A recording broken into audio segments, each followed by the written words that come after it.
Good morning, this is Katie Marie with Whimsical Bling Jewels, and I'm going to show you my process for making jewel clusters, taking it from step one, the initial design, to a completed sheet of jewels like this one.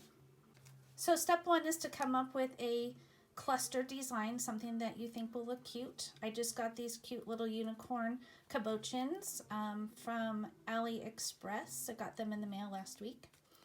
I like to lay out my designs on top of these plastic sheets of paper that I keep from buying jewels. Oftentimes when you peel jewels off, they might have stickers on the back, and so this just protects my work surface. And it also allows me to take this over to my scanner and scan it in so I can eventually trace the design. Before transporting my jewel cluster over to my scanner, what I like to do is put a piece of painter's tape on top of it, tape it down good. So here you can see the back of the jewels. They're taped onto the plastic. I'm going to lay this on top of my scanner and scan it in so that I can create a design in Adobe Illustrator. You can tell that they're not exactly perfectly lined up, but that's okay because we'll adjust that in the software program. This is what the jewels look like after they've been scanned into my computer. Now I'm going to import them into Illustrator. So here you can see I have imported the chunky unicorn design into Adobe Illustrator, and now I'm going to outline the design, so that it could then be saved as an SVG file and imported into the Cricut design software. So I'm hoping that you can see I have outlined my design with these black circles and outlined the shape of the unicorn head. Now I haven't done this side yet because I'm going to copy these, flip them, and line them up so that they're exactly perfect on either side of the unicorn head. So what I've done is I have grouped these circles together. I copied them and flipped them over on the other side. So we have two sets of identical shapes. They're all lined up exactly the same. I am going to use my Align palette to make sure that they are at the same level on the top. The unicorn head looks nice and straight, and so there is the basic design for this jewel cluster. Now what I need to do is join all of these pieces together for the actual cutout. So I'll do that and I'll come back in a second. So I left my joining shapes black, all black, just so that you could see how I have layered this on top of it.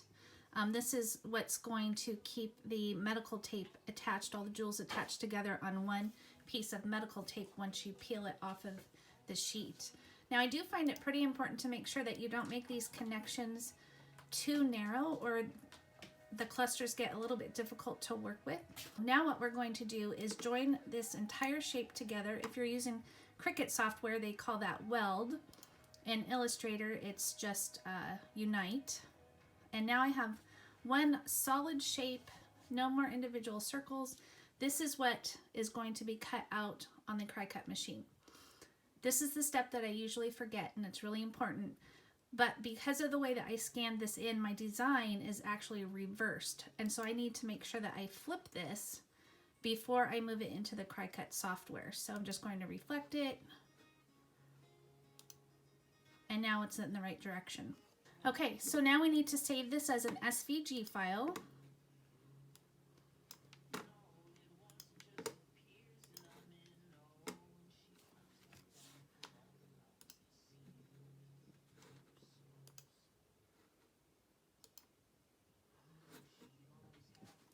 And open up our Cricut software.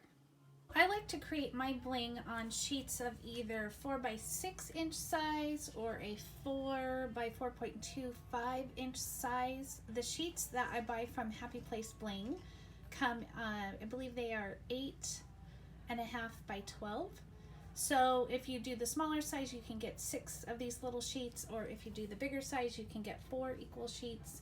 And then they also store nicely in photo holders. So 4x6 photo holders, plastic containers that you can buy at Michael's, just keeps them nice and clean and easy to transport and keep safe. So what I do in the Cricut Design Space software is I set up a box to keep my design within. This is how I know how many pieces of bling I can fit on a sheet. I put a box in here that is 3.75 inches by 5.75 inches. This way I know I can take my bling all the way to these edges, and when I cut it out with the design software, I will have about an 1/8 inch margin all the way around, which is plenty to work with. So the next thing I need to do is to actually upload my design, my SVG file. So here's my chunky unicorn that I saved.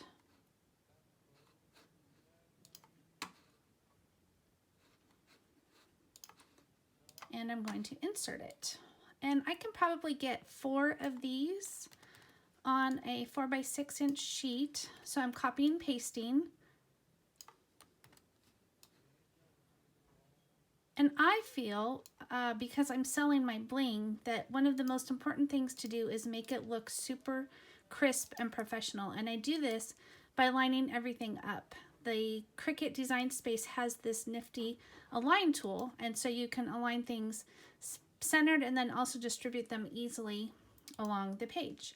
Now you can see I still have lots of space left here, but not enough to do another unicorn design. So I'm just going to bring in something that I've already got set up in my program, like this flower design, and run these along the other edge.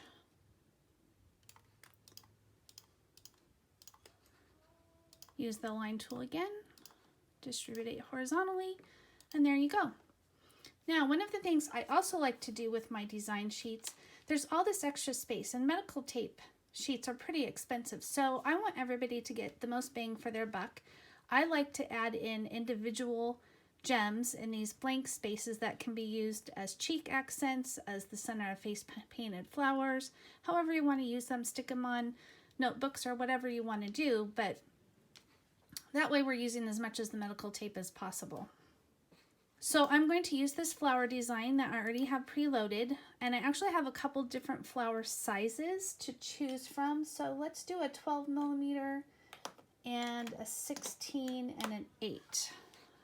So you can see I've gone ahead and added some more flowers onto this. So now there's going to be 1, 2, 3, 4, 5, 6, 7, 8, 9 individual gems that somebody can use to accent faces and face painting designs. It's ready to be cut. First thing I need to do is remove this box and get it out of the way. We don't want the Cricut machine to cut that for us. The most important step here is that you need to attach these items together. If you don't attach them together and you click Make It,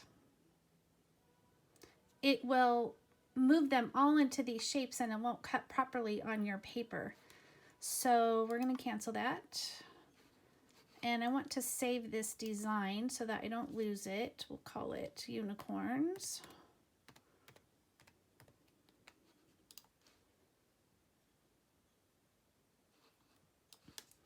So to keep these shapes from shifting around on you on the mat like I just showed you, circle them all,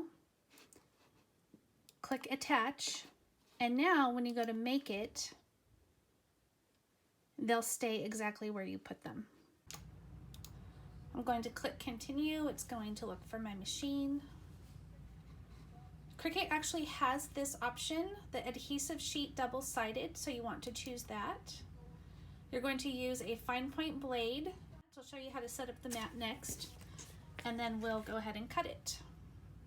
So this is the trickiest part of the process, is figuring out exactly where to put your medical tape sheet on the Cricut mat so that your designs are centered nicely and not falling off the edge.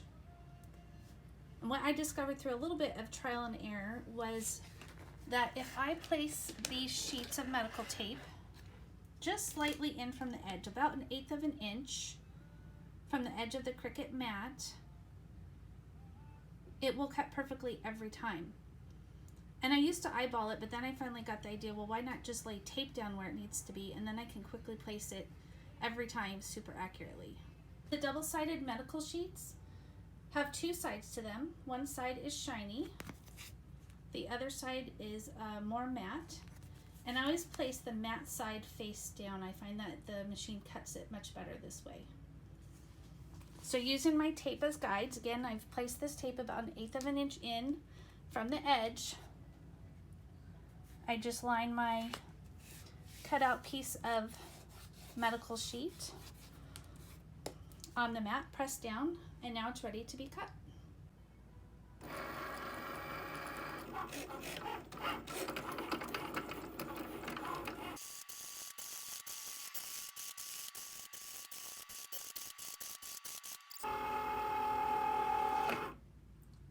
And there you can see all of the cutouts.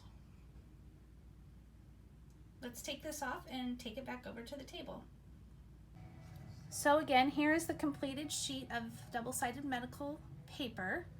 You can see how everything's been cut out on it.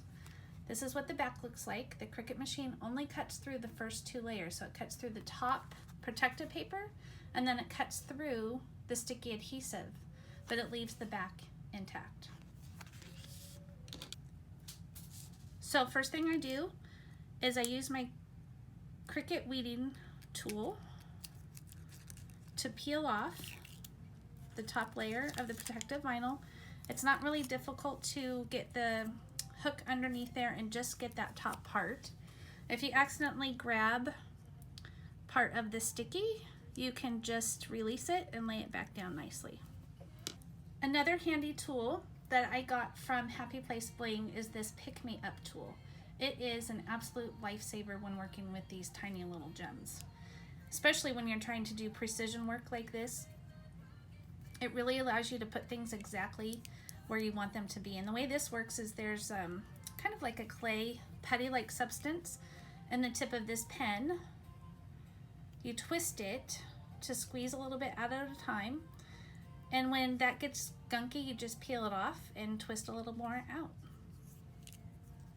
And you can see it holds these gems really neatly. So I take that and I place it exactly where I want and push down.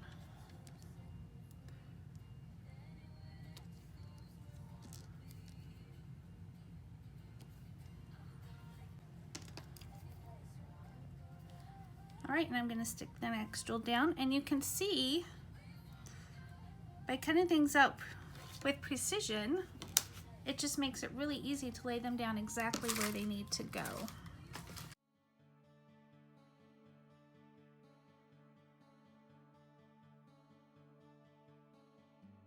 And there you have it. Now also, to save time, normally what I do is I sort out my jewels, the ones that I want to use, kind of set up my color patterns and just have everything really handy so I can just move along quickly.